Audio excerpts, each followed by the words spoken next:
There we go. There's another fish.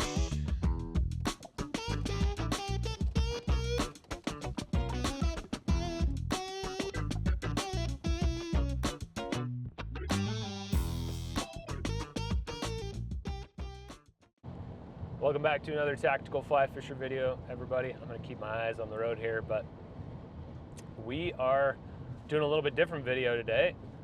One of the things that we get asked a lot is how you go about looking at a new lake you've never fished before and try to decide how to fish it. And I cover this pretty extensively in my book, Stillwater Fly Fishing. I have a whole chapter just on breaking down lakes from an environmental standpoint and thinking about how that biology affects what you should do and where you should go and the rigs you should fish, etc. But today we're just going to take a simplified approach to that.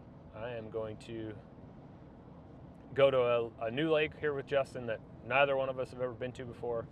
We're going to drop the boat in, do a little lock style drift fishing with the boat, and I'm going to try and give you a little bit of an into my brain and the thought processes that are going on, the things that I'm observing, and as a result, why I'm making the decisions that I'm making.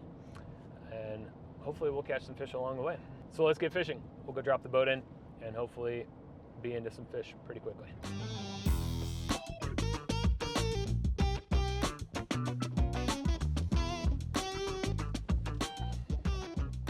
All right, everybody, we have gotten to this lake. It's actually a little bit smaller than I expected from what I saw on satellite photos, but oh, just had one of these trees fall up in the forest. Anyway, we're set up to fish this little lake. Let me tell you what I've done to begin with. We have kind of some fairly gusty conditions. It doesn't really look that windy when you just look at it in the camera, but it's just because it's a small enough lake. It doesn't have distance to build up big waves, but it's been pretty windy. Normally when it's windy, a lot of times the best way to catch fish is through what I would call a poling rig, basically just retrieving bugger style flies or lures like blobs, things like that, flashy buggers and streamers. So I've set up one of those rods, but I also want to do some nymphing or dry fly fishing or dry dropper fishing today, or washing line, etc. So I have a separate rod. I got a 5-weight, a 10-foot 5-weight set up with a midge tip and 3 nymphs right now, and a 10-foot 6-weight set up with type 3 line and a couple of streamer patterns, just polar humongous and black and orange, or a black leech with an orange bead. So we came over to what looks like the shallower side of the lake to begin with. I want to be able to drift over some shallows and deeps and kind of drop-offs and things like that. So I'm looking for color changes, places where I can tell that the water goes from shallower to deep, and we'll cover some of those color changes.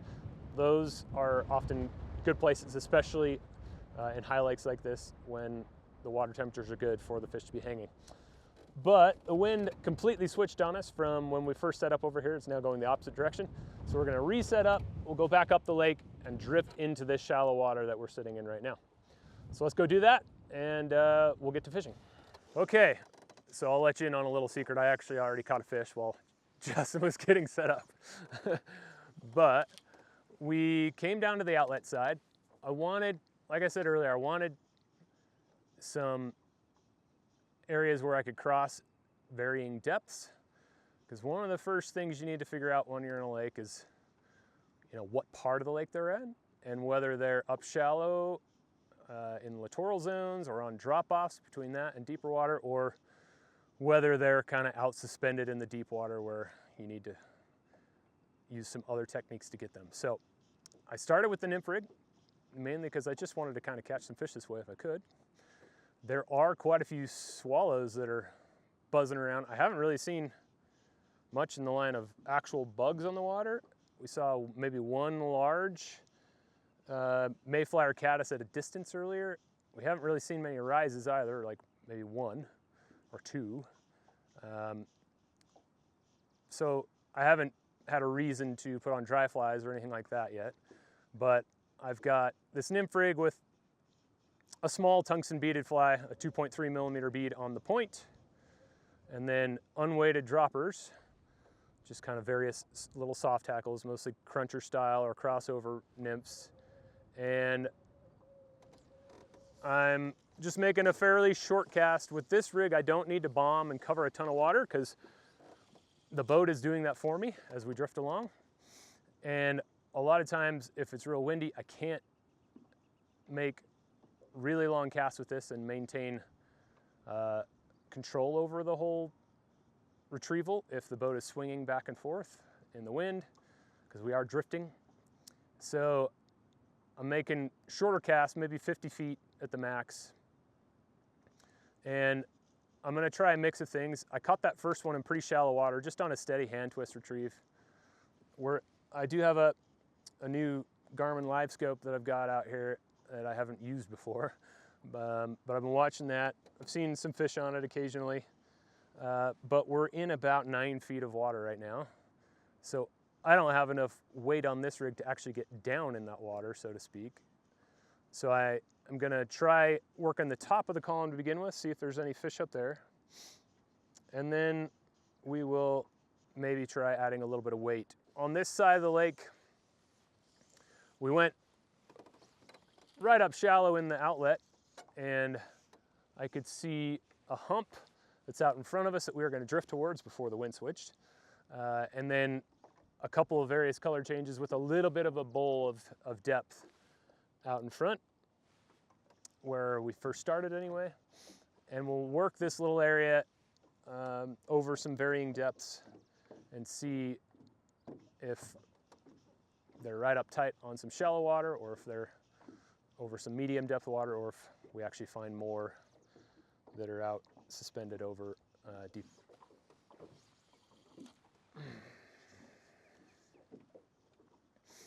We got an osprey over here that's hunting as well. Seen it catch a fish already. It's one more hint as to maybe where you should go in the lake if you're seeing some ospreys catching fish. Tells you there might be some fish there, especially that are up shallow. Now with this rig, because I've got 3 small flies on, the biggest one's about a size 14. Obviously I can't really make retrieves that are covering a lot of ground. That'd be pretty unnatural for flies that are this small to be moving along at warp speed. So I'm just using slow hand twist retrieves with a few pauses. Every once in a while, I might give it a faster strip or two just to gather some attention. But, oh, and I just had one eat after that last twitch. I missed it. Normally when I'm fishing this midge tip rig, or any line with a floating running line, I fish what's called the swing tip. Oop, I just missed a fish right there. Either that or it was a lot shallower water. And I think, yeah, there's a fish. Oh boy. Monster cutthroat. That's what I'm talking about right there, baby. Monster. So as I was saying before, that little fish took, when I fish midge tips or other like floating running lines like this, I fish what's called the swing tip. So I'm lifting my rod no more maximum of a foot off the water, no more than that. And I'm watching that belly, that arc of line below the rod tip, and there was a little tick, and where it is junctioning with the water. And if it jumps forward, that's how I detect the strike. When I'm fishing sinking lines, there's another, I must be having another little one of those little guys. When I'm fishing sinking lines, I like to stick my rod down in the water and get the most direct connection I can possible. But with these floating lines, you can usually actually, there's another, whoa, hello. I can't get the little fingerlings to stop eating while I'm trying to finish this thought. But I watch that swing tip, and if it jumps forward, that's how I know I've detected a strike. One other reason to do that, as opposed to sticking my rod straight at it, is to have a little bit of shock protection. When that line jumps out that way, you can protect your tippet just a little bit on the take. When you have a floating line like this, and especially if you're not fishing really heavily weighted flies, so you get a big hinge in your leader and your flies are down a long ways below the line tip, you've got a pretty direct connection to those flies. And if you have your rod tip pointed straight at it with no belly in it, no angle off to the side or anything like that, then it's pretty easy if you have large fish around. Oh, come on, come back. I had one try and take my fly on the hang there. But it can be easy to break those fish off if you have a completely direct connection. So either fish the swing tip or put your rod a few degrees off to the side for a bit of shock absorption. Let's look at the hand twist retrieve here for a second. So when I'm doing this hand twist retrieve, I form these two fingers into an extra guide. So my middle finger and my thumb, put the line between them, and then I take my other hand, my line hand, pinch the line right there, roll these three fingers over the top, grab, let go of these fingers, and then pinch again, and pinch, roll, pinch, roll, pinch, roll. And it's a really versatile retrieve. I can fish it really fast if I want, or pretty fast anyway for a hand twist. I can pause, I can make it erratic by jumping the line on that grab. I can make it really slow, so it's just like taking up slack basically, or barely creeping my flies along. Lots of versatility here. The other nice thing about this retrieve, if it's steady, it keeps you in constant contact with your flies. One of the issues that is common on a lot of strip retrieves, it's easy to have the fish eat on the pause when you don't have your line hand ready to strip set. But with a hand twist like that, your line is always in your hand and you can be ready to set the hook at any time. Okay, we're gonna see if we can do a good turn here. This poor swallow dove down to catch an insect, but must have dove a little too far and got on the water, and now it can't get away. So I'm gonna net it, and we'll see if we can get it to dry off here. We'll let it ride on the front of the boat. And if it's able to, it'll fly away. If not, we'll go put it on the bank. We'll give it the Western version of a taxi ride, since it had a little too much partying. Here, little buddy. Hop off into that grass. There you go. Good luck. Pardon me while I chew and swallow here. So I broke off my point fly on that stick that was a long ways off the bottom. And that was a good chance to reevaluate my rig a little bit. As I was saying, most of the fish that I've seen on the finder here have been, I mean, we're sitting now over about 18 feet of water, and they've been down between about 14 and 16 feet. So they're all down pretty close to the bottom, within a few feet of it.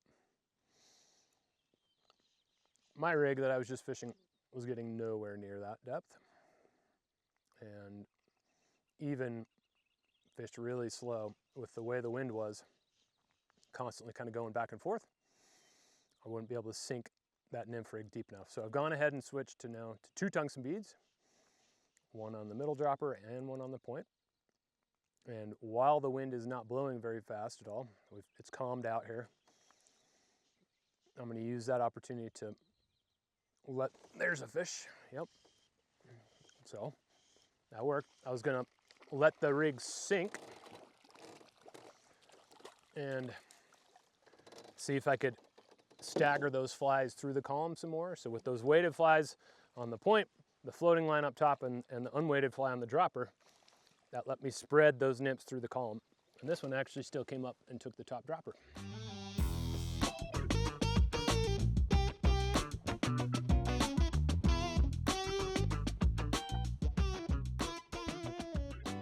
And now that the wind has picked up a fair bit again, I can't just stall the rig forever. If I want to pause it, I've got to at least do a slow retrieve just to keep up the slack. And then I can speed up again to move the nymphs, and then retrieve slowly again just to pick up slack but not actually move them. The boat is drifting towards my flies and I'm just taking that slack. Okay, so now I'm gonna hang. I've gotten to the end where I've got a couple of feet of fly line out my rod tip there, and I'm leaning forward and just lifting that rod up until I see the top nymph. I'll leave it there for a second. Do it again until I see that bottom nymph. That's the end of my retrieve, and I recast again.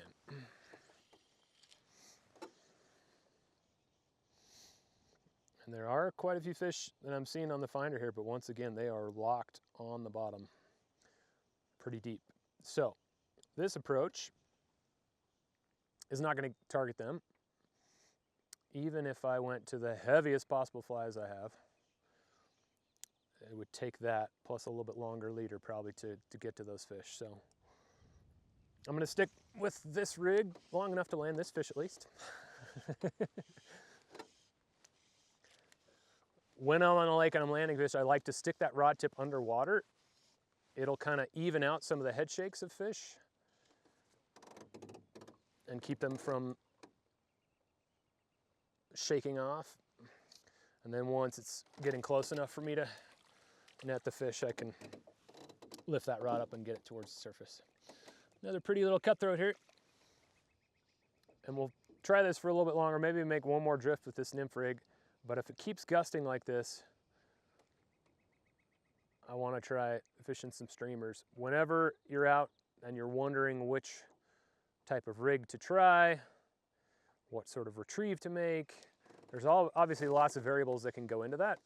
First, you need to make sure that you get your flies near the fish, and that's especially if you don't have a reliable fish finder.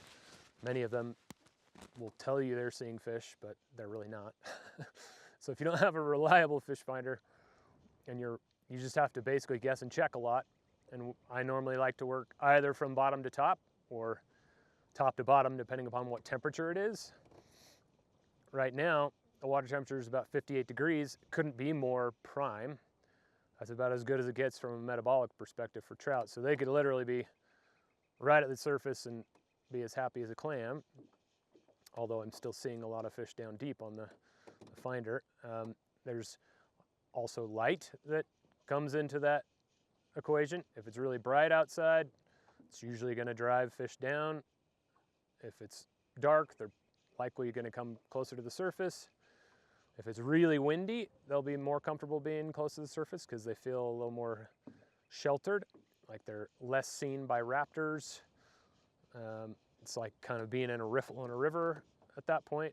Instead of in a flat pool, they feel a little safer being towards the top. But if it's really glassy and really sunny, you're probably going to have to search down a ways for them. So those are some of the things that go into my mind. But also when it comes to the wind, if it's picking up wind like this and the boat's really moving fast and there's a lot of refraction going on below the surface, that light is scattering, and that's a great time to fish a faster retrieve with some lure style patterns, like some flashy attractive leech or buggers or blobs, any number of streamers, things like that are, you're going to get more of an attraction reaction bite out of them. You're not necessarily trying to convince the fish that they're actually eating a bug. You're streaking something past them and hoping they're going to think it's worth putting in their mouth because it looks alive and just triggers some instinct in them that they should try it. So when the wind picks up, it's a good time. Oh, there's a fish. It's a good time to give those streamers a go. And when the water temp is good like this and there's a lot of waves, I tend to like fast retrieves with streamer rigs as well. So we'll finish this out with the nymphs, and then once I get close to the bank there, I think we'll reset. If I haven't really started fish up on the Nymph rig even more, especially some larger fish. Then we'll go to streamers, and then I'll start playing with lines. Most of the fish I've seen so far on the finder have been deep enough that even with my type 3 line, I'm probably not gonna get the fish that I'm seeing on the graph anyway. With that type 3 and a slow retrieve, which I can't make a super slow retrieve with the wind like this, but with the slow retrieve, I might be able to get 10 to 12 feet with some weighted flies on a type 3. Slowish retrieve anyway. With a medium retrieve, probably more like 8 feet, and with a rip and retrieve, 3 to 6 feet basically with a type 3 like that. So that's what I'm limited to if I don't change to a type 5 or a type 7. So we'll try that type 3 once I make the switch. And if I'm not getting fish pretty quickly, we'll start searching down through the depths a little bit more.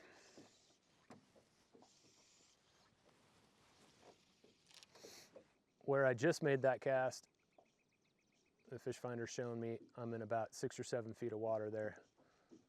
So I'm not gonna let it sink too much. I'll have to keep a fairly steady retrieve with maybe just a short pause or two.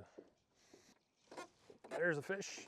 Okay, well I slowed down and went to a strip pause retrieve there instead of the hand twist.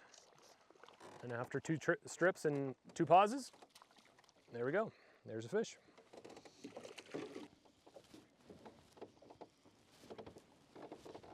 Okay, as soon as we got into that shelf here where the depth is coming up, I got that fish. Now we're in about 10 feet of water. That fish was probably a little closer to the bank than where I am right now, so maybe in about 8 or 7 feet of water. But I'm coming up on the bank. I've now, even with a fairly short cast like this, I've now got enough line I can basically touch the bank.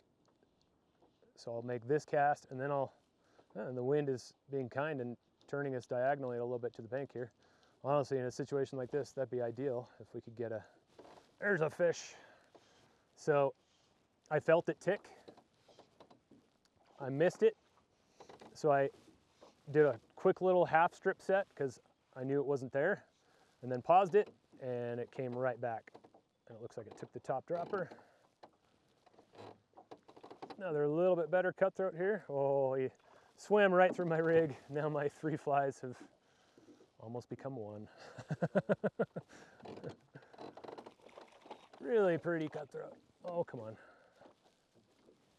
There we go. We just made 2 drifts into the shallows over here. You know, I was catching fish every time, pretty regularly on that Nymph rig, but I just out of curiosity want to try a different rig here. The conditions are still pretty windy, so it should be good for it.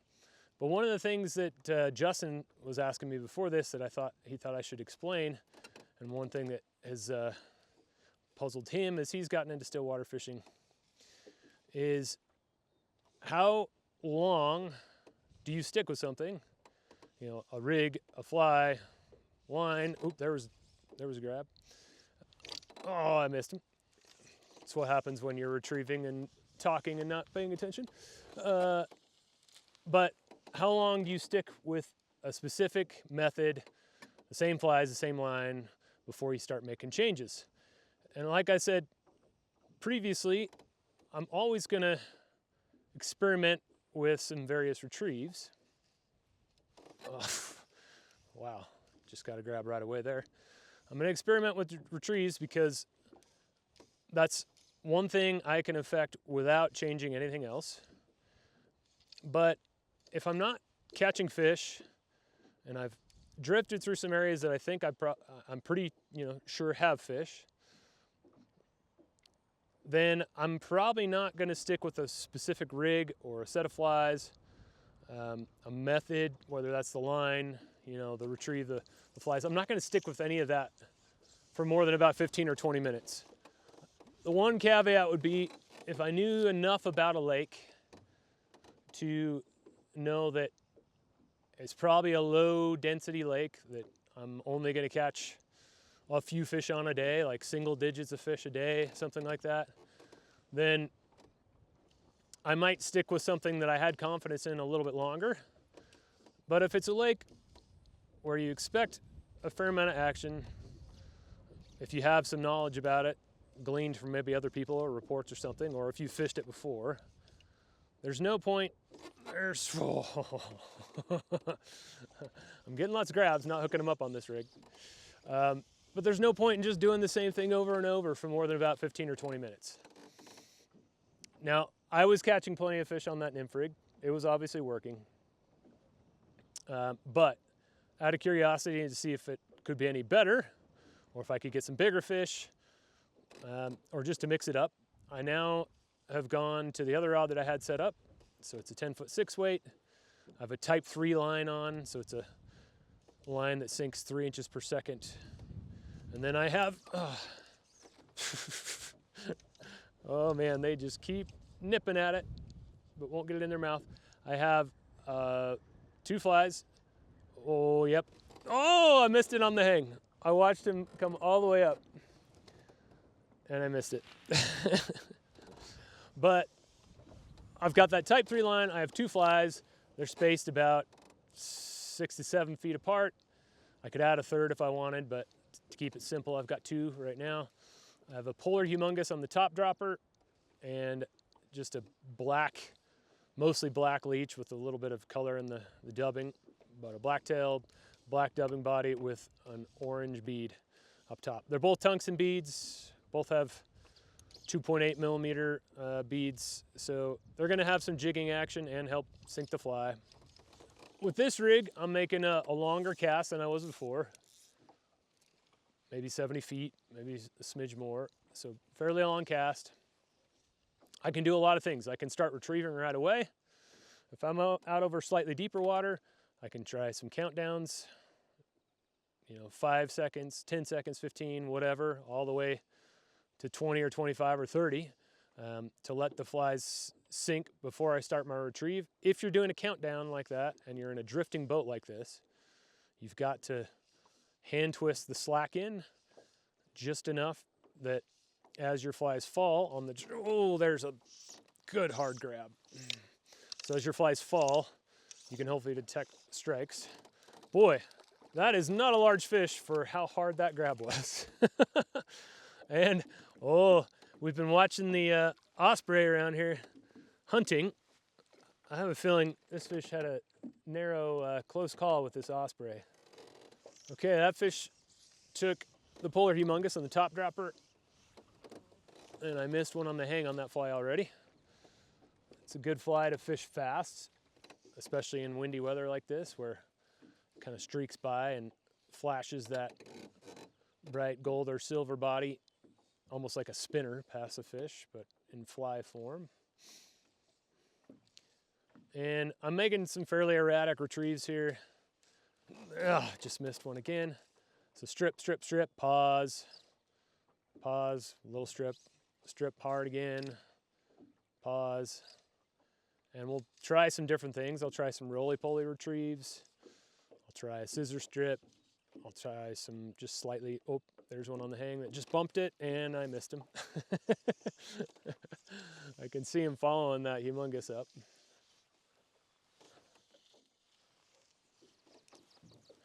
We'll make that long cast.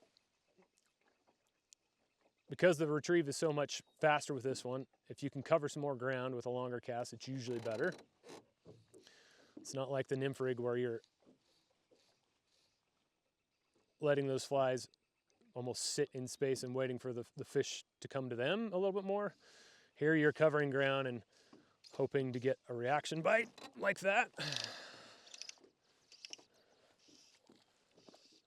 Another smallish cutthroat, took that humongous again. All right, the boat has now changed angle just enough. I can cast right to the edge of that tan colored shelf over there and bring it off into the slightly deeper water. We're in 8 feet of water here, so we're not very deep. So I need to make this retrieve pretty quick with that type 3 casting into, I probably cast it into 2 or 3 feet of water there. You gotta move it right away or else you're gonna be on bottom. There's another fish.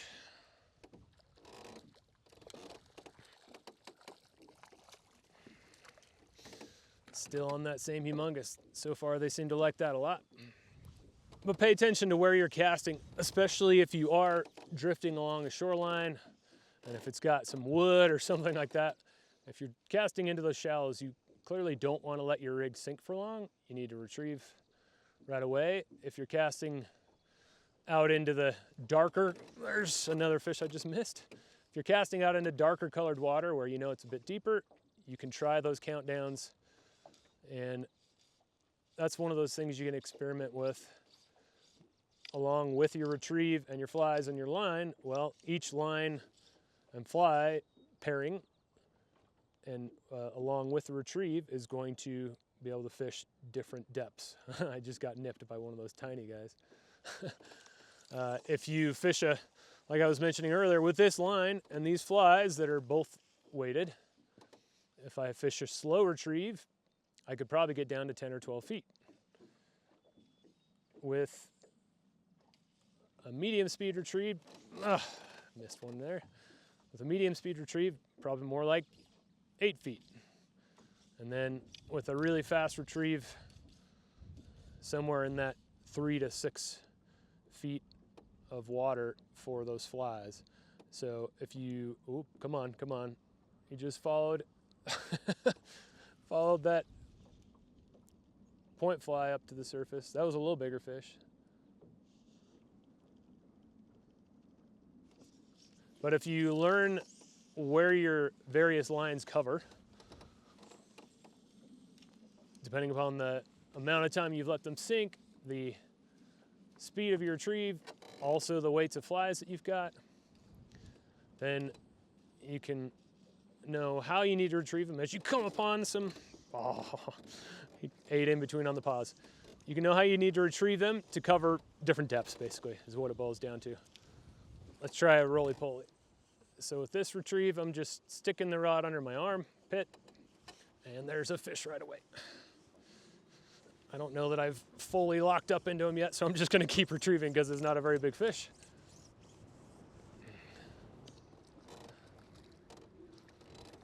And there we go. Well, I had another one. I had that fish really early into that roly-poly retrieve, so let's try that again. Once I get that quick little tangle out, stick it under my armpit, and you just do a hand-under-hand retrieve where I'm grabbing, letting go, grabbing again, and I'm going pretty quick. And they are nipping away at it. Oh, come on. So I have a hang marker here in my fingers. There we go. That one followed it all the way in. I hung the top dropper right under the surface, and I watched it come and eat it right out of the waves. That was cool. Even though it's not a big fish, that was cool. All right, we're only in 5 feet of water here, and I'm gonna have to rip this cast in, but we've got just one little nook I can cast into before we're right on top of the super shallow stuff.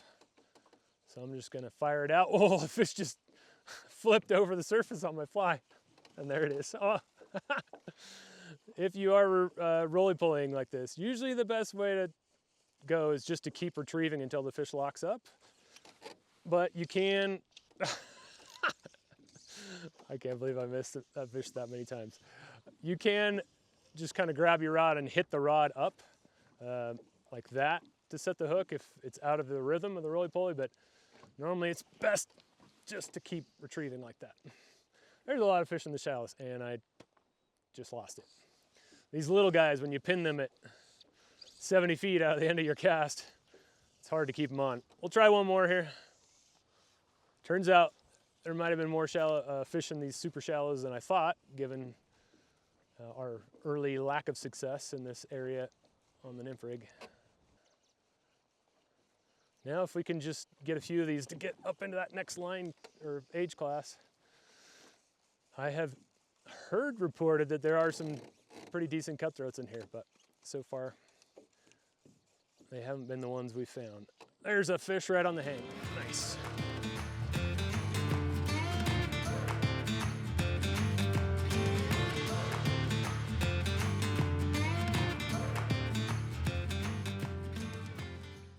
So I went ahead and rode all the way to the top of the wind, up towards the head of the lake. And what this will do, we're gonna try and make, oh, there's a fish I missed. Again, we're gonna make a drift that kind of parallels that whole length of the lake. And when we get too deep, man, I must have missed that fish 4 times. When we get too deep, we'll just reset and do little zigzag mini drifts that hug the shoreline. With this rig, at least, I've done best in water that was, I don't know, 10 to 13 deep or shallower, and really well in water that was more like 7 or shallower. So right now, with where I place the boat, eventually the wind is going to blow us out over the center of the lake and off of that shallower water where I've been finding more fish. So like I say, we'll just do these little zigzag mini drifts where we reset, get a little closer to shore, start fishing again. If it blows us out, we'll reset. And we may only drift for 100, 150 yards at a time as I miss another one. But that way we can, oh, it just rushed to the surface while I wasn't watching.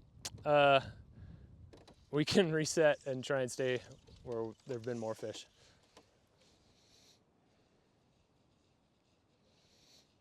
So with this retrieve, I'm hand twisting more or less to kind of just keep up with the flies. I'm not going really fast, and the boat is drifting. Oop, there was a take. The boat is drifting really fast right now, so I'm just kind of taking up the slack doing that. And then, there we go. If I do those strips in between, then they take on the pause. Nice little cutthroat.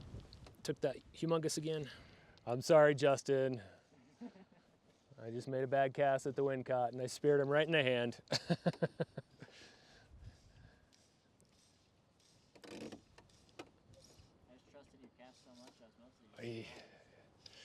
Well, that one I misjudged. What can I say? We reset up a little bit shallower, but the wind quickly blew us back out away from the shoreline. So the way it is right now, I'm probably just going to let it go. We'll fish the deep water for a second, because eventually, in another 100 yards here, the trajectory is putting us on course with the shoreline, and we'll just fish a little bit deeper, a little bit slower to cover the water away from the bank, and then when we get close, we'll speed up again.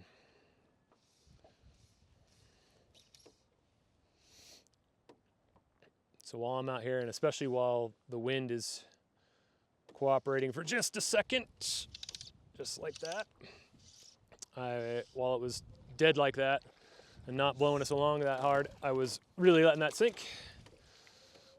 Boy, that's a really pretty cutthroat. Not terribly fat, but pretty. But I was letting it sink for 10, 15 seconds on a pause to let those flies get down. See you later, buddy. And fish some of this deeper water. We're out now over 17 feet, and my flies might have only still been down 8 to 9 feet, I would bet, with that cast or that retrieve. But it was enough that I got that fish to eat, whether it came up through the column or was where I had my flies close to it, I'm not sure. There we go. That one was just a pretty erratic strip,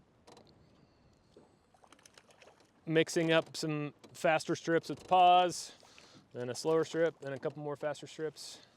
That one's considerably chubbier than the last fish.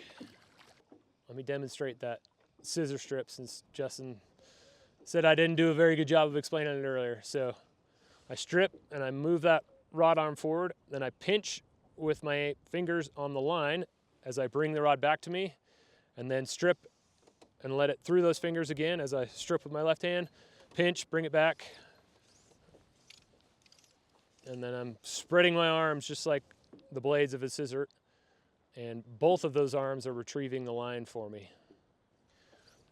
Now when you are scissor stripping, especially if you have some large fish around, you can get some absolute smashing hard takes, and you're stripping hard enough and fast enough a lot of times that you're not going to have much shock absorption, especially if you have a non-stretched line like a airflow or a Rio with a non-stretch core. Today I have a sort of regular braided core that has some stretch in it because this is a prototype line. But even still, I'm angling my rod off about 5 degrees from being parallel to the rest of the line.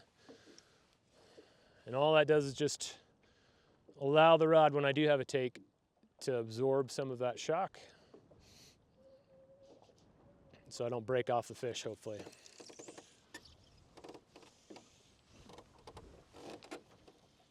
No fish on those 2 retrieves with the scissor strip into the shallows, so this time I'm gonna let it sink for just a second more. It's a steeper drop off over here than where we were catching a lot of those fish in the shallows earlier. So they may only really be kind of on the edges where I just saw a fish rise. I'll keep that slower retrieve like I'm out in deeper water so I can fish along that drop off with my flies, like curve along that drop off a little better instead of just going over the top of it, keeping my flies high as the water gets deeper away from the bank.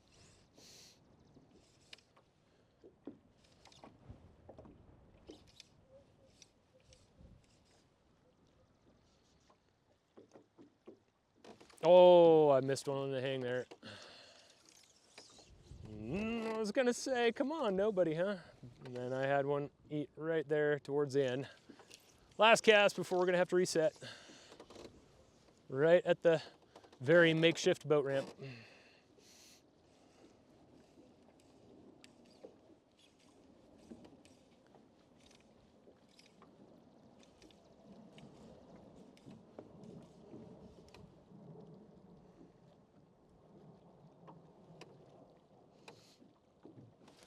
There we go.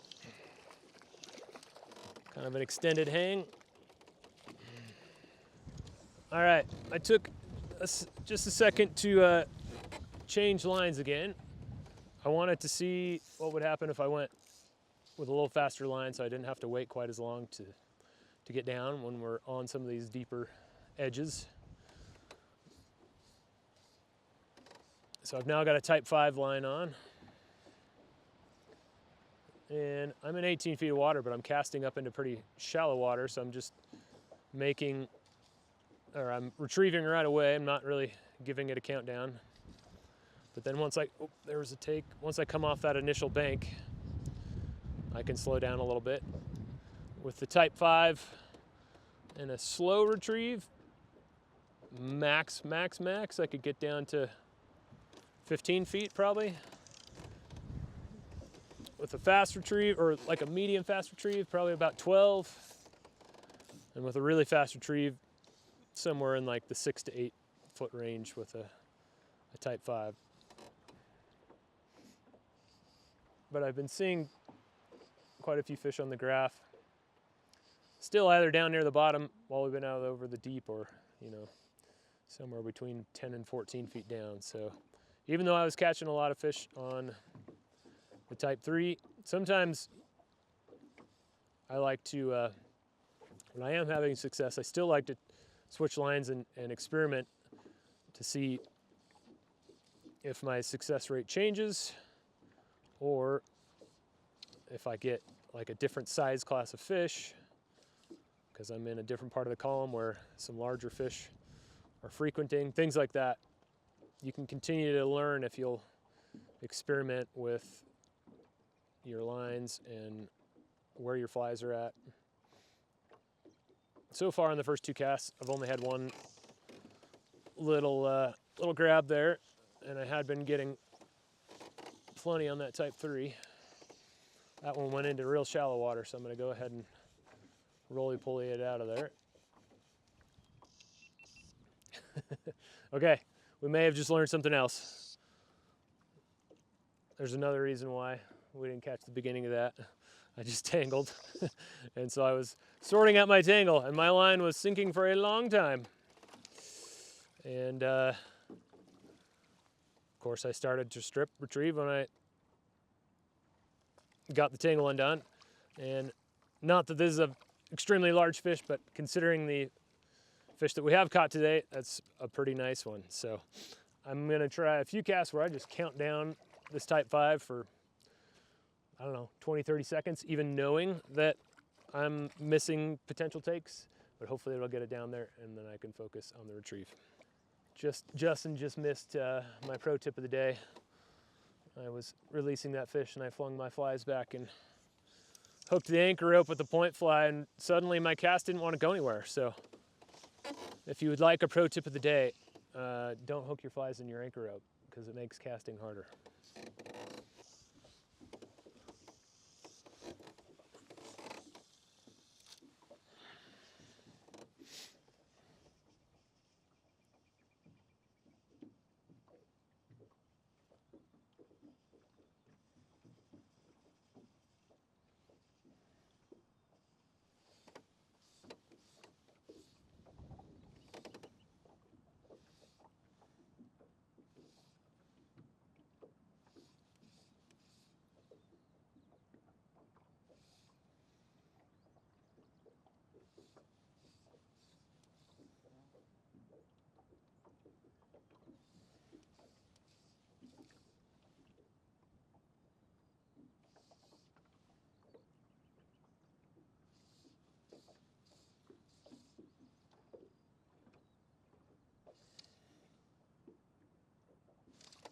Oh yeah.